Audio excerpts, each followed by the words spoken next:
ధర్మం అంటే ఏమిటి? మీ ఉనికిని రక్షించేది ధర్మమే.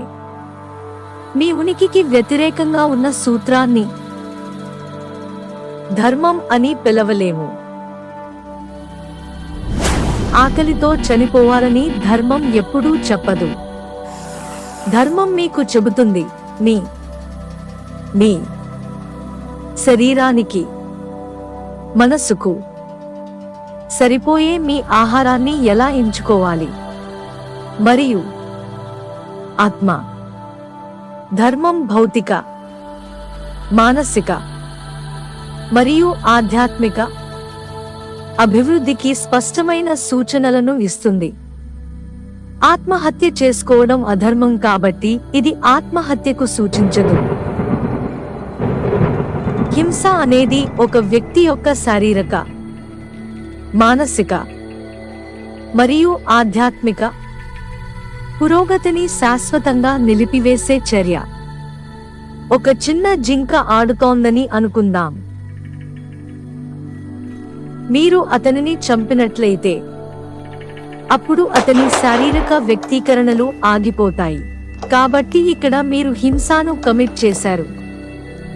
ఒక అబ్బాయి చదువుకోవాలనుకుంటున్నాడనుకుందాం. మీరు అతన్ని చదువుకోవడానికి అనుమతించకపోతే అతని మానసిక వ్యక్తీకరణలు నిరోధించబడతాయి. కాబట్టి ఇక్కడ మీరు హింసను కమిట్ చేశారు. ఒక వ్యక్తి ఆధ్యాత్మిక పురోగతి కోసం ప్రయత్నిస్తున్నప్పుడు మీరు అతని పక్కన సినిమా పాటలు పాడుతూ సందడి చేస్తున్నారు. మీరు అతని ఆధ్యాత్మిక అభివృద్ధిని నిలిపివేశారు. హింస కట్టుబడి ఉంది. మన ఉనికిని కాపాడుకోవడానికి ఒక జీవిని చంపడం అధర్మం కాదు, హింస కాదు. అయితే జీవిని చంపే ముందు 2 విషయాలు గుర్తుంచుకోవాలి. ముందుగా, మనం దానిని చంపకుండా జీవించగలమా లేదా?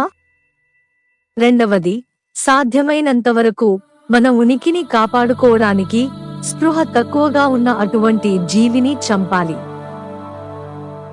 ఉదాహరణకు, ఒక హింసాత్మక జంతువు మనపై దాడి చేస్తే మనల్ని మనం రక్షించుకోవడానికి జంతువును చంపడాన్ని హింస లేదా అధర్మం అని పిలవరు. కానీ ఎటువంటి కారణం లేకుండా జంతువును చంపడం ఖచ్చితంగా హింస మరియు అధర్మం. ఒక వ్యక్తి మనల్ని చంపడానికి ప్రయత్నిస్తే మరియు మనల్ని మనం రక్షించుకోవడానికి అతన్ని చంపడం తప్ప మనకు వేరే మార్గం లేదు. ఇక్కడ ఒక జీవిని చంపడం అహింస కాదు లేదా అధర్మం. మన ఆహారం కోసం ధాన్యాలు, కూరగాయలు, పండ్లు మరియు మూలాలను ఉపయోగించడం హింస లేదా అధర్మం కాదు. కానీ ధాన్యాలు, కాయగూరలు, పండ్లు మరియు వేర్ల సమక్షంలో కూడా మాంసం తినడం ఖచ్చితంగా హింస లేదా అధర్మం. ఎందుకంటే జంతువుల కంటే మొక్కలు తక్కువ స్పృహను కలిగి ఉంటాయి. ఔషధం కోసం ప్రాణులను చంపడం హింస లేదా అధర్మం కాదు. ఎందుకంటే వ్యాధి చికిత్సకు ఔషధం అవసరం. మన ఉనికిని కాపాడుకోవడం అవసరం.